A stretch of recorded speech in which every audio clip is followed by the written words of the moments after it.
We have a crisis in the world, tremendous crisis, and also crisis in our consciousness, in us. I see the urgency of change, radical revolution, mutation in the mind. I see it. It is necessary. There is complete quietness of the mind, and that which is silent has vast space.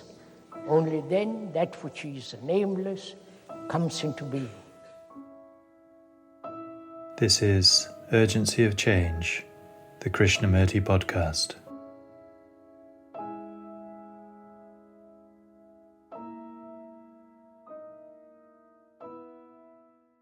If a question is left in the air, it is like a rosebud that gradually unfolds to show its nature and depth. It has its own vitality, energy, and drive. That is a dialogue, not just accepting or rejecting what the other is saying. Hello and welcome to episode 111 of Urgency of Change. Season 3 of the Krishnamurti podcast continues with the format of carefully chosen extracts from the philosopher's talks. Each weekly episode focuses on a theme explored by Krishnamurti, and the aim is to represent his different approaches to these universal topics. This week's theme is dialogue. Upcoming themes are energy, mutation, and dependence. This is a podcast from Krishnamurti Foundation Trust. Please visit our official YouTube channels for hundreds of advert-free video and audio recordings of Krishnamurti's talks and clips. You can also find our daily quotes and videos on Instagram and Facebook at Krishnamurti Foundation Trust. If you enjoy the podcast, please leave a review on iTunes or Apple Podcasts, which helps our visibility. This week's theme on dialogue has 5 sections. The first extract is from the first discussion in Saanen 1976, titled, "What does a dialogue imply?" I think there is a difference between dialectical questioning and dialogue. Dialectical questioning or investigation implies, according to the dictionary, to find the truth through opinions. That is the literal meaning of dialectical approach. Whereas dialogues are between two friends who know each other fairly well, know their vocabulary, the usage of words, and together, with a spirit of real inquiry, find truth by inquiry, not by asserting opinions. So it's up to you to choose which you want, either through opinions to investigate what if there is truth, which I question very much, because opinions imply prejudices, personal idiosyncrasies, and so on, whereas dialogue implies that both of us are deeply interested in a problem. We are not prejudiced. We don't want a certain definite answer, but together we are investigating to find the truth of the problem. You see the difference. One is dialectical approach, the other is approach to truth through careful, non-personal investigation, objective investigation. That means we both of us start with no opinions, no conclusions, no assertions, but together as two friends, and I mean by friends, who are really concerned with a problem, to investigate it together by sharing it and thereby perhaps coming upon what is true. Right? So if that is clear, during all these dialogues that we are going to have, which is not asserting opinions or prejudices or conclusions, I believe, that's a conclusion. Whereas if we are investigating, we are both open. And we can go very far if we both are free to look objectively into things.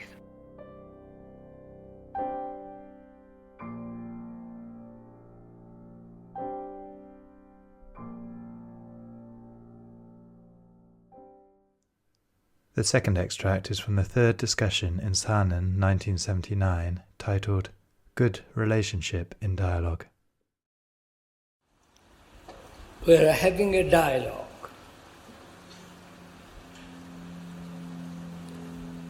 There's a conversation between two people,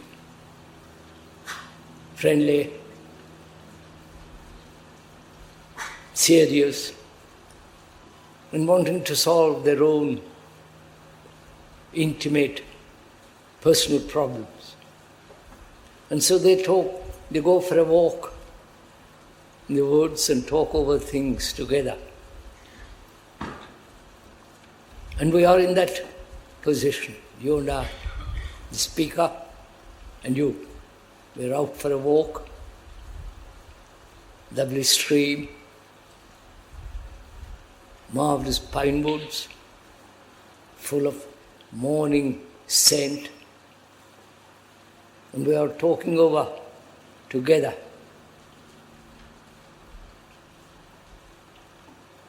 And each one of us know that words have particular definite meaning, that each one of us understands the meaning of the words they use. They know the words and their content of the word, the meaning of the word, the significance of the word. So they use the word which is common to both of them. And they also know that the word is not the thing, and the words do not actually convey the deep inner feelings. They are feeling it out together. Because they're good friends. They're not opposed to each other. They're not trying to trick each other. They have known each other for long years. And they have often talked about these things. And so they're willing to expose themselves to each other, point out their difficulties, their problems, and each one is trying to understand the other and hoping to help each other. That is really a dialogue. They have established a good relationship between them.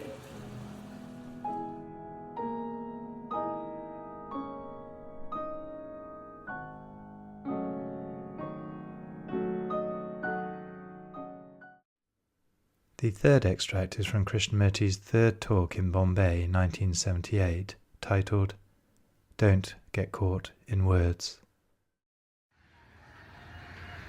First of all, we should establish between us the right kind of communication.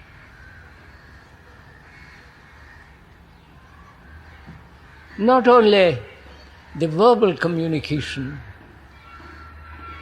because words and language drive us, and we very rarely use words with their full significance. So, if I may point out, one has to be very watchful of words. One is caught in words. And words become very significant. But language is meant to be used to communicate. So language shouldn't drive us, but we should use language to understand each other. So if I may point out,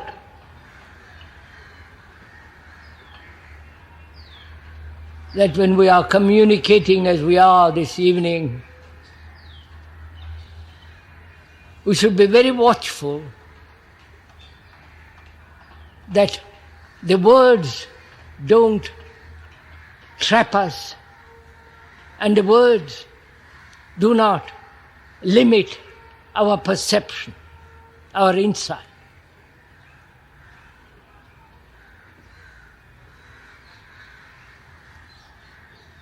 I would like first of all, if I may, point out again that we are exploring together into some of the problems which the speaker is going to raise this evening. To explore into a problem very deeply, one must be free from one's motives, from one's prejudices, one's fixations and conclusions. To investigate, the mind must be extraordinarily free to look. And we're going to try and look and explore together. I mean together. Not that the speaker talks and you just listen, but rather sharing, partaking, participating in what we are going to talk about together. First of all, I wonder why you come. It's rather interesting if you go into it and find out for yourself why you're all sitting there and listening to the speaker. He has something very definitely to say, and he would like that you understand what he says completely, totally, utterly. That he would like that you should participate in what he's talking about. And when you are participating, sharing, you must be equally responsible. Also, you must be, if I again point out, you must also be eager, intense to find out. I think love is that state of mind which wants to communicate at the same level, with the same intensity, with the same clarity. And if we have not this quality of affection and eagerness to participate in what we are talking about, to get totally involved, then they remain merely words. They remain merely an intellectual concept, ideas. But we can listen, not merely to the words, but to something that's beyond the words. Nothing mysterious, but not be caught in verbal linguistic drives.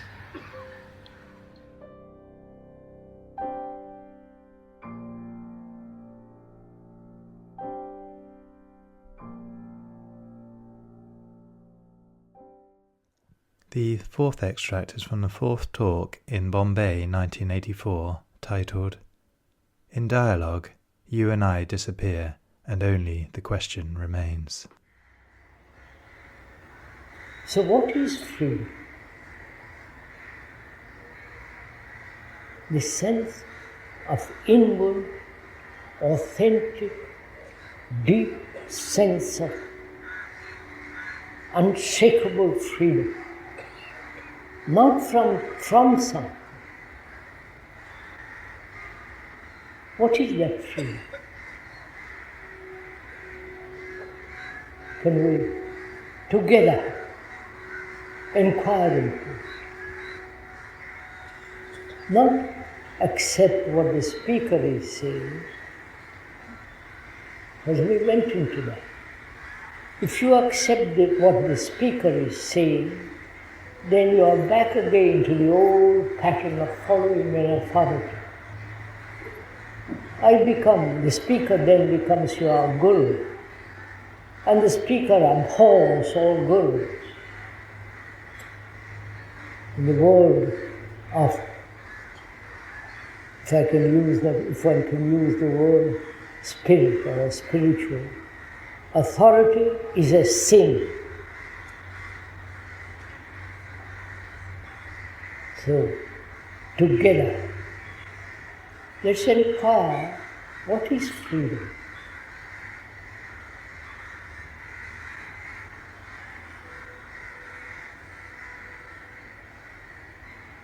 Probably you never asked that question.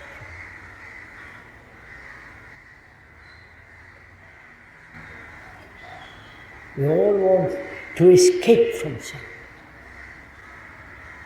I'm lonely, and most people are very, very lonely. They want to escape from it through various forms of entertainment, religious and otherwise. But is there a freedom which is not a reaction?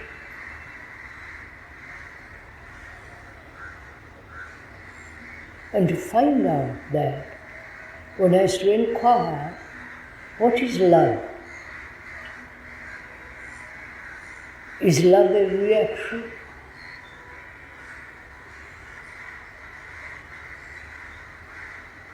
Is love attraction, whether it be sexual or otherwise? Please ask these questions of yourself to find out the right answer. How do you find the right answer to a question?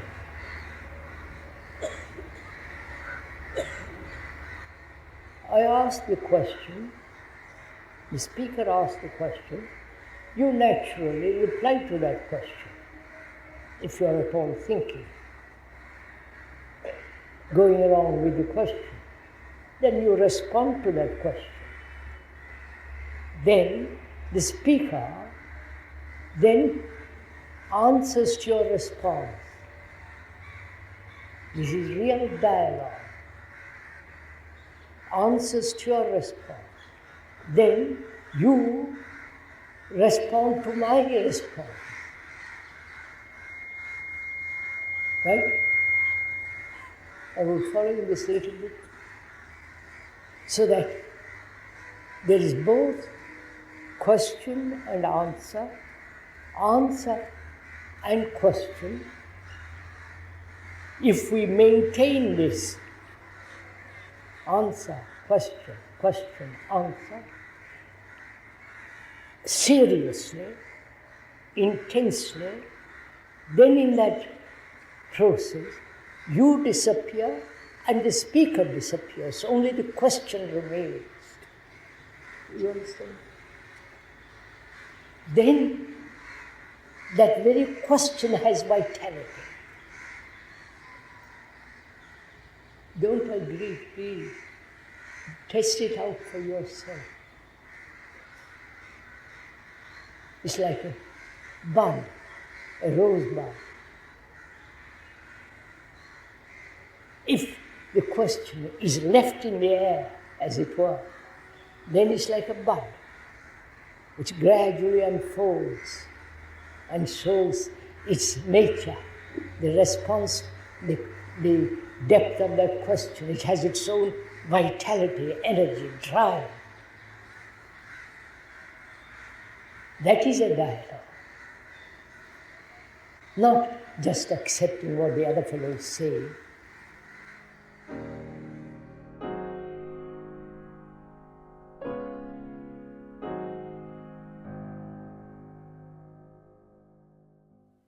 The final extract in this episode is from the first discussion at Brockwood Park in 1977, titled A Dialogue with Oneself. I'll have a conversation with myself, dialogue with myself. I realize by listening to this that I don't love. That's a fact. I'm not going to deceive myself. I'm not going to pretend to my wife I love you, or to the woman or girl or boy. Now, first of all, I don't know what love is. I don't know what love is. But I do know that I'm jealous. I do know that I'm terribly attached to her. And in that attachment, there's fear, there's jealousy, there's anxiety. There is sense of dependency. I don't like to depend, but I depend. Because I'm lonely and I'm shoved around by society all over in the office, in the factory, and I come home, I want to feel comfort, companionship, escape from myself. So I'm dependent, attached to that person. Now, how am I, I'm asking myself, how am I to be free of this attachment? Not knowing what love is. I won't pretend love of God, love of Jesus, love of Krishna, all that nonsense. Throw it all out. Because I've thrown it all out. So I'm saying, how am I to be free of this attachment? I'm taking that as just an example. First of all, I won't run away from it. Right? I don't know how it's going to end up with my wife. You understand? When I am really detached from her, my relationship may change to her. She might be attached to me, and I might not be attached to her or to any other woman. Please, you understand? It isn't I want to be detached from her and join another woman. And that is silly. So I said, I'm having a dialogue with myself.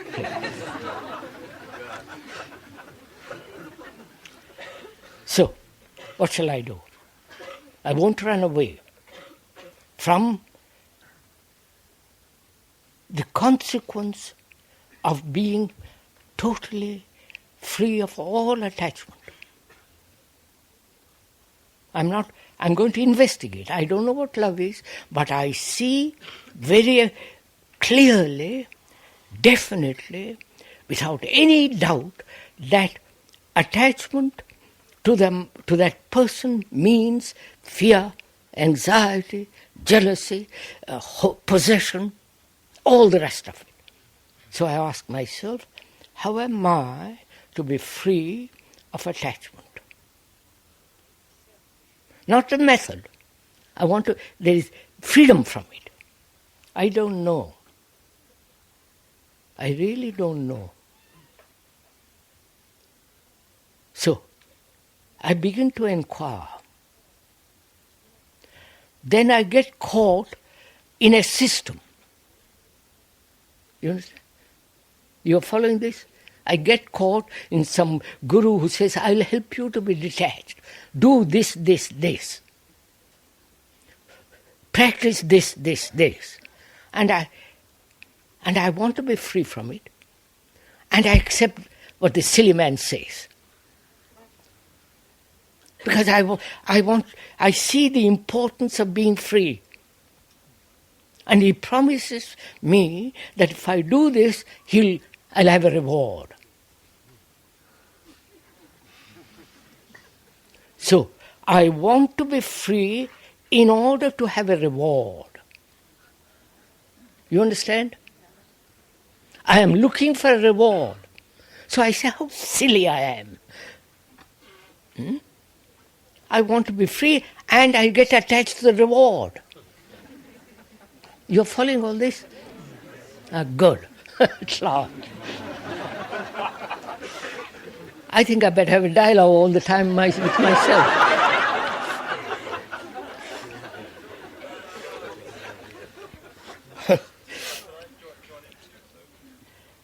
So I represent the rest of humanity.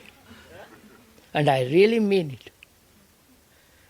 Therefore, when I'm having a dialogue with myself, I'm in tears. You understand? Not like you smiling. It's a passion for me. So, I don't want to be attached. And yet I find myself getting attached to an idea. You understand? That is, I must be free. And somebody or some book or something says, do this, you will have that. So the reward becomes my attachment. You follow? So I say, look what I've done. Be careful. Don't get caught in that trap.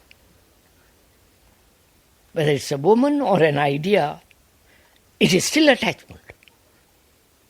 So I'm very watchful now. I've learned something. That is, exchange for something else is still an attachment, right? So I'm very watchful. Then I say to myself, is there a way, or what am I to do to be free of attachment? What is my motive? You understand? Why do I want to be free from attachment? Because it's painful? Because I want to achieve a state where there is no attachment, no fear, no etc., etc. What is my motive? Please follow me, because I'm representing you. What is my motive in wanting to be free? And I suddenly realize a motive gives a direction, right? And that direction will dictate my freedom. Are you following this? So, why do I have a motive? What is motive? A motive is a movement, a hope, or to achieve something. So, the motive is my attachment. I wonder if you're following all this. No, do it so as we're talking. The motive has become my attachment. Not only the woman, the idea of goal, but my motive. I must have that.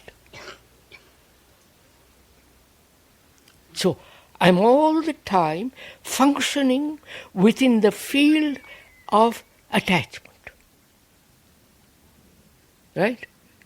The woman, the future, and the motive. To all this I'm attached. So I said, my God, it's a tremendously complex thing. I didn't realize that to be free of attachment implies all this. Right? Now I see this as clearly as I see on a map the roads, the villages, the side roads, the main road, very clearly. Then I say to myself, now, is it possible for me to be free of my motive, to which I am attached, to be free of the woman for whom I have great attachment, and also the reward which I am going to get when I am free. To all this I am attached.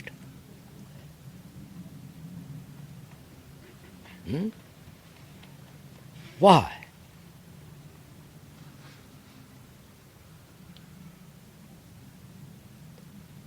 Is it that I am insufficient in myself? Is it that I am very, very lonely? Therefore, escape from that feeling of extraordinary sense of isolation, and therefore cling to something. Man, woman, idea, motive, follow, cling, hold on to something. Now, is it I'm lonely? I'm taking that. Is it I'm lonely? Therefore I'm escaping from that feeling of extraordinary isolation through attachment of another.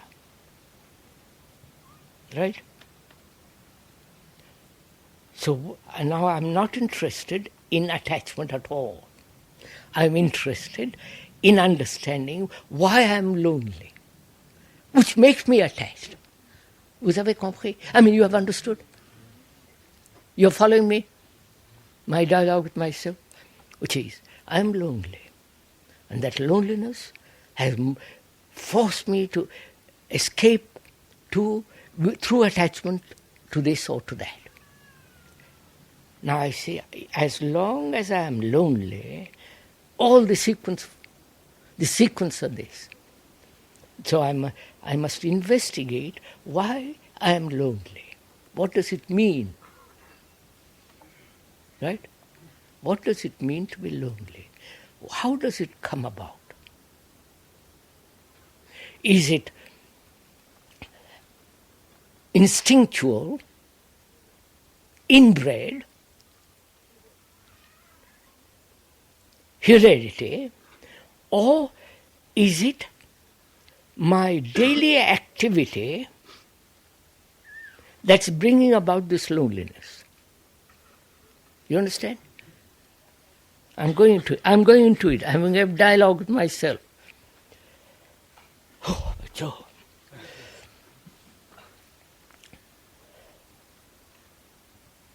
If it is inherited, if it is an instinct, which I question, because I accept nothing. You understand? I accept nothing. Because I don't accept it instinct and say, I can't help it. If it is heredity, it's part of I'm not to blame. As I don't accept any of these things, so I say, why is there this loneliness? Now, I question it and remain with the question, not try to find an answer. I wonder if you understand this. Somebody following all this? I have asked myself, why does this loneliness, what is the root of this loneliness? And I'm watching. I'm not trying to find an intellectual answer. I'm not trying to tell the loneliness what it should be or what it is. I am watching it for it to tell me. I wonder if you understand this. Are we going along something together? So there is a watchfulness for the loneliness to reveal itself. It won't reveal if I run away, if I am frightened, if I resist it. So I watch it. I watch it so that no thought interferes. Because this is much more important than thought coming in. Because my whole energy is concerned with the observation of that loneliness. Therefore, thought doesn't come in at all. You understand? Are you following? Because mind is being challenged. And it must answer. And when you are challenged, it is a crisis. And in a crisis, you have got all the energy. And that energy remains without being interfered with. I wonder if you follow this. Because this is a challenge which must be answered. How can you hang on to your energy? Huh? How can you hang on and do something about this energy? What? What can you do about this energy? No, I have brought it. It has come. You've lost the whole thing.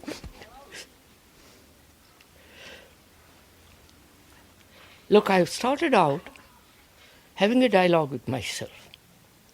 I said, what is this strange thing called love? Everybody talks about it, writes about it, romantic poems, pictures and all the rest of it. Sex and, areas of it. And I said, have I got this thing called love? Is there such thing as love? I see love doesn't exist. And there's jealousy, hatred, fear. So I'm not concerned with love anymore. I'm concerned with what is, which is my fear, attachment.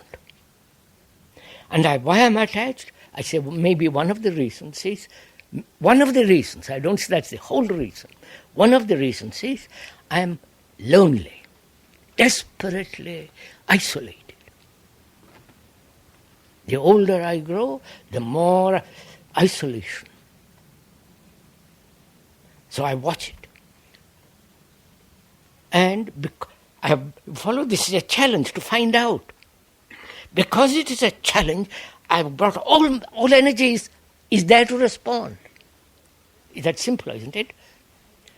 When there is death in the family, it's a challenge. And there's some catastrophe of an accident or whatever it is, it's a challenge and you have the energy to meet it. You don't say, well, where do I get this energy? When your house is on fire, you have the energy to move. You have extraordinary energy. You don't sit back and say, well, I must get this energy and wait. And your whole house burns there. So, I have this tremendous energy. There is this tremendous energy to answer that question. Why is there this loneliness? Because I have rejected other ideas, you follow? Suppositions, theories, that I have inherited, it is instinct, all that means nothing to me. It is what is. So, why am I lonely? Why is there, not I, why is there this loneliness? Which every human being, if he is at all aware, goes through this, superficially or most profoundly. And why does this come into being? Is it the mind is doing something which is bringing it. You understand? If I've rejected theories, instinct, inheritance, heritage, I've rejected all that. Therefore, I'm asking, does the mind bring this about? You understand my question, sir? Are you following or getting tired?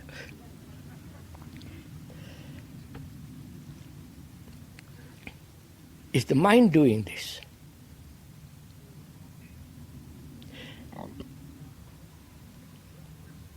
Isolation, loneliness means total isolation, right? So I say, is the mind, the brain doing this? The mind, which is the movement, partly the movement of thought, is thought doing this? You are following all this?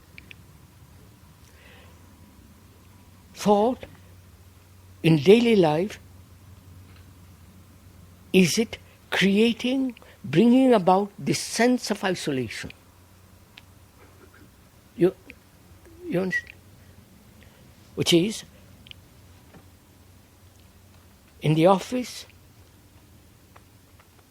I am isolating myself because I want to be bigger, become the executive, or the pope, or the bishop, or the executive, Therefore, it is working all the time, isolating itself. Are you watching this? So I see thought, the mind, is all the time operating to make itself superior, more, working itself to this isolation, towards this isolation. Right? Are you clear? So, now the problem then is, why does thought do this? Is it the nature of thought to work for itself? You understand what I mean?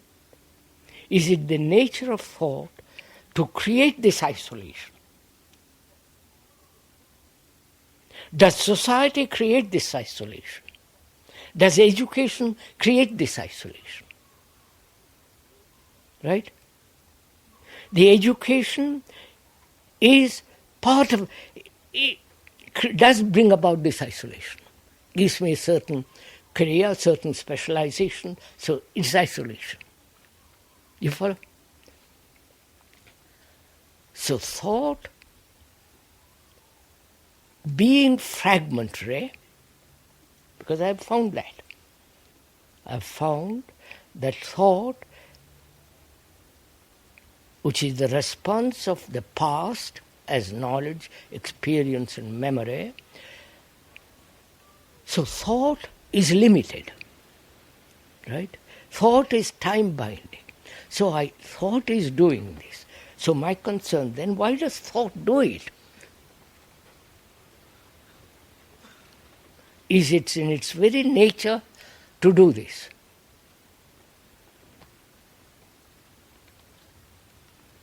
I came here for a discussion.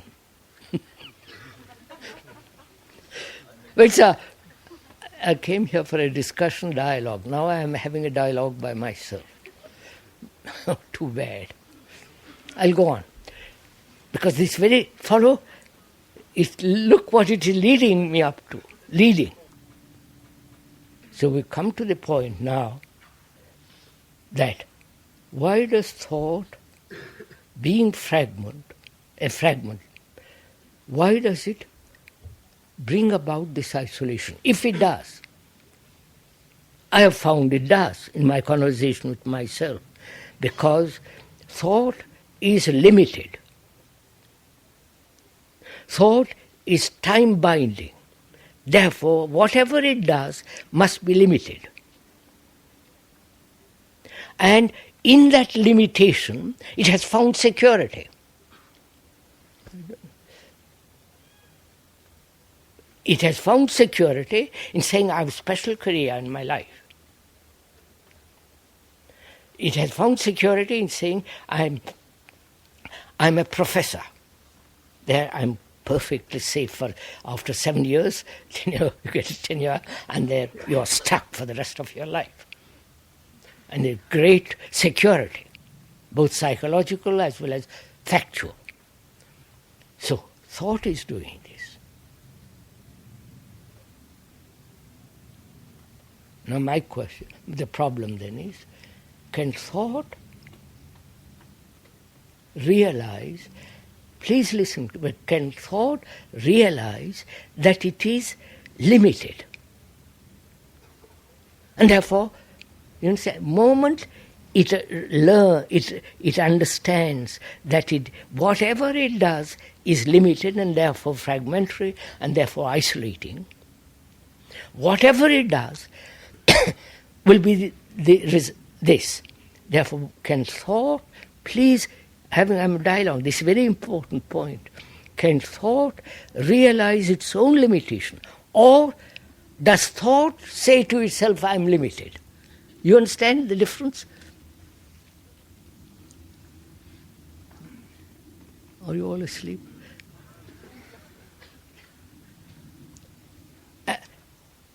Thought, being me, I say thought is limited, and therefore says I'm limited. Or thought itself realizes I'm limited. Two things are entirely different.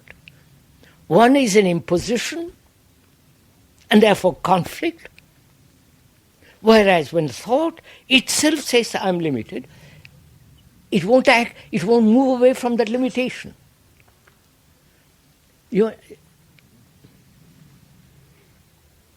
This is very important to understand, because this is the real essence of this thing. We are imposing on thought what it should do. Thought has created the we, the me. And thought and the me has separated itself from thought and says, I will tell what thought should do. But if thought realizes itself that it is limited, then there is no resistance, no conflict. It says, I am that. I am blue. So, does thought, in my dialogue with myself, I'm asking, does thought realize this itself? Or am I telling it that it's limited? If I am telling that it's limited, then I become separate from the limitation. Then I struggle to overcome the limitation. Therefore there is conflict, which is violence, which is not love. So, does thought realize itself that is limited? I have to find out. I'm being challenged, because I've got energy now. Because when I'm challenged, I've got all energy.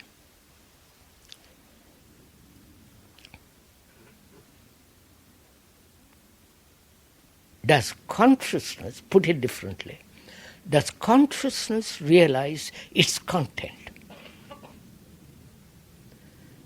Does consciousness realize its content is itself?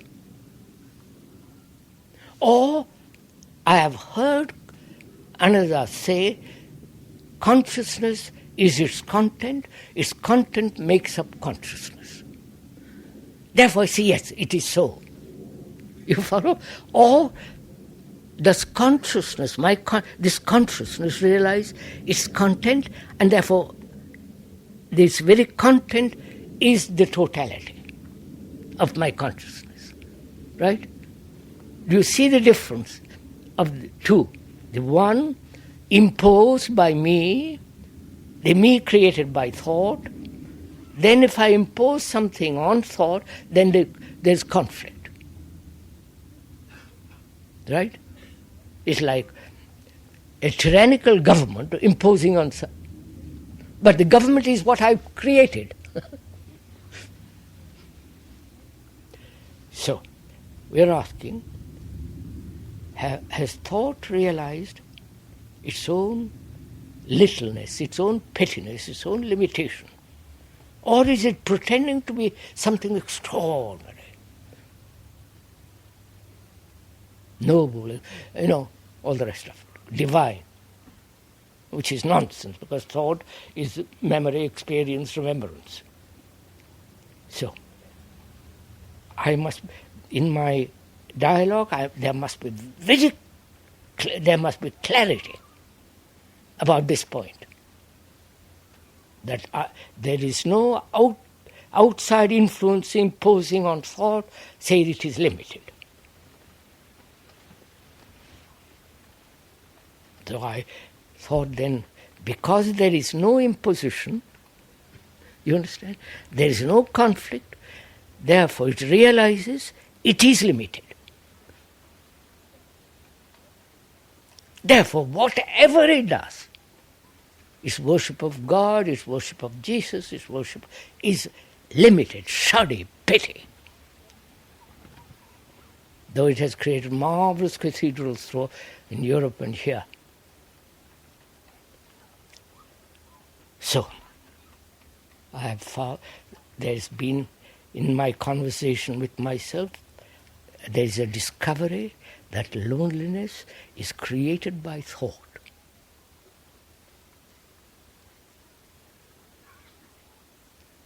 And thought has now realized itself that it's limited. So, it cannot solve the problem of loneliness. You understand? As it cannot solve the problem of loneliness, does loneliness exist? You understand my question? Thought has made this sense of loneliness, right? And thought realizes that's limited. And because it is limited, fragmentary, divided, it has created this emptiness, loneliness. Therefore, when it realizes that, loneliness is not. I wonder if you see this. Right? So, therefore, there is freedom from attachment. I have done nothing. You understand? I have watched it, the attachment, what's implied in attachment, greed, fear, loneliness, all that, and by tracing it, looking, observing it, not analyzing, examining, but just looking. And there is a discovery that thought has done all this. Right? Thought has, because it is fragmentary, it's created this attachment. So, when it realizes, attachment ceases. I wonder if you see this. There is no effort made at all. Because the moment there's an effort, it's back again. You understand?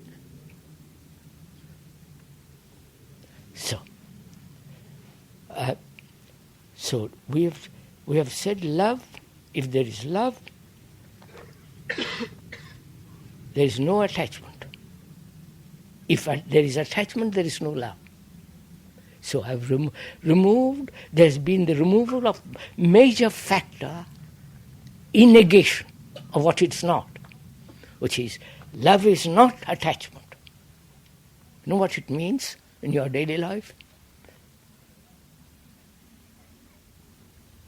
No remembrance of anything my wife, my girlfriend, or my neighbor told me.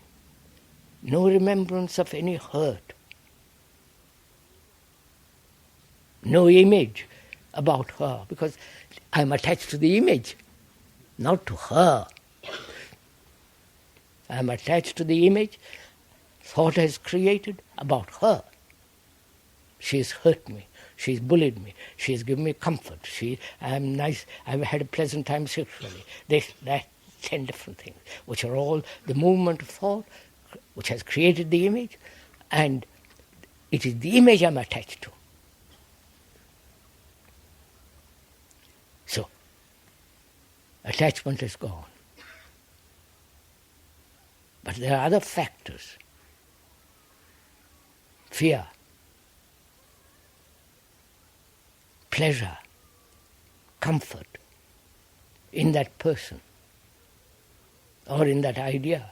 So, now, must I go through all this one by one, or all over? You understand my question? Must I investigate as I've investigated attachment, fear? Must I investigate the desire for comfort? Must I observe why I seek comfort? Is it because I'm insufficient? I want comfort. I want a comfortable chair, therefore I want a comfortable woman. Or a man, or whatever it is. A comfortable idea. I think most of us do have a comfortable, secure idea which can never be shaken, and to which I am deadly attached. And so anybody that says nonsense to that, I get angry, I get jealous, I get upset, because he's shaking my house. So I say, I don't have to go through all the investigation of all these various factors. I see it at one glance. I've captured it. You understand now? So, through negation of what is not love, the other thing is. I don't have to ask what is love. I don't have to run after it.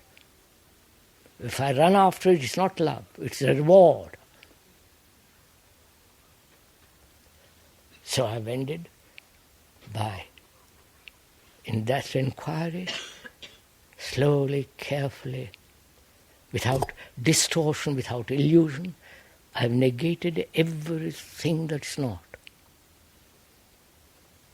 The other is, now I've had a good dialogue with myself.